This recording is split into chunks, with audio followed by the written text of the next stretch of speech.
Imagine a world where your software installation requests no longer come from a human clicking a button in a help desk portal. Instead, they come from an autonomous system designed to optimize operations without human intervention. This is the future of enterprise computing that industry leaders are beginning to warn us about. A recent discussion from a Microsoft executive suggested that in this new era, artificial intelligence agents will need to purchase their own software licenses, much like human employees do today. This is not just a theoretical possibility, it is a shift in how business logic and billing systems are designed. To understand the gravity of this change, we need to simulate what actually happens when an autonomous agent tries to buy software. Imagine a scenario where an artificial intelligence system detects a need for a specific enterprise application. It is tasked with acquiring the license, installing the software, and configuring it for use. In a traditional workflow, a human information technology administrator would receive a request, approve it, and enter credentials into a billing portal. But in an autonomous workflow, the agent must navigate the purchase process itself. It must authenticate, authorize, and complete the transaction. Here is where the friction begins. Current software licensing models are built around human identity. When you buy a seat in a productivity suite, the license is tied to a person. The terms of service assume a human is behind the screen. If an artificial intelligence agent attempts to register as a new user, the system does not recognize the identity. It looks for a human signature, a phone number for verification, or a human-readable email address. If the agent cannot satisfy these requirements, the purchase fails. This creates a significant operational bottleneck. Now consider the financial implications. If every agent needs its own license, the cost structure of enterprise software changes completely. We move from a per-seat model based on human headcount to a per-entity model based on active digital workers. A single human employee might run multiple agents in the background to handle different tasks. Does each agent require a separate license? If so, the cost could skyrocket. If not, how do you distinguish between a human user and an agent using the same account?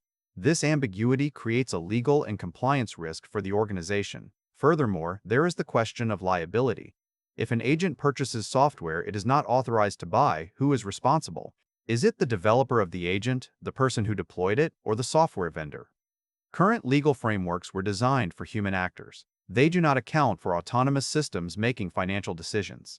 This means that until new governance models are established, organizations will struggle to define the boundaries of agent spending.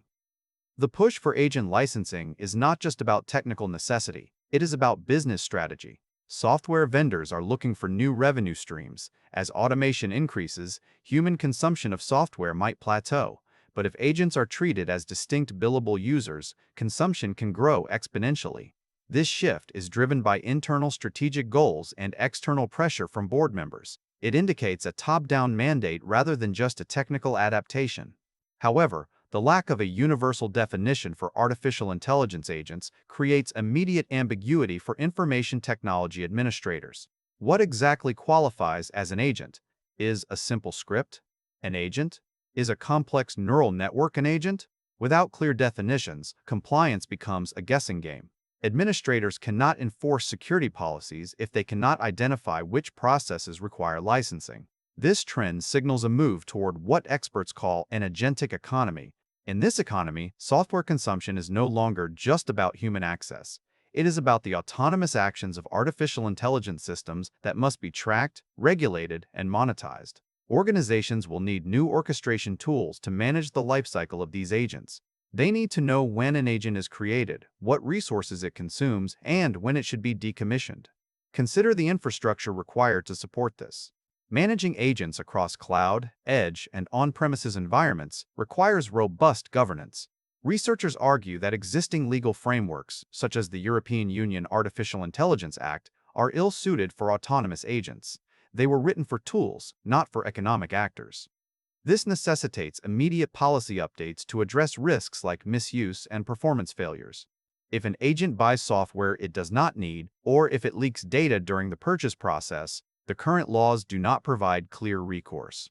The transition also impacts security. Agents will need credentials to access these licenses. If those credentials are compromised, the damage is not limited to one human user. A compromised agent could potentially access multiple licenses or spread across the network to acquire more resources. This requires a shift in how security teams manage identities. It is no longer about protecting a password. It is about protecting the digital identity of the machine itself. So, what does this mean for the future of enterprise software? We are moving toward a landscape where software vendors will need to build systems that recognize artificial intelligence as a valid customer. This involves new verification protocols, new billing structures, and new legal agreements. For now, the path is unclear. Organizations are caught between the efficiency of automation and the rigid structures of current licensing models.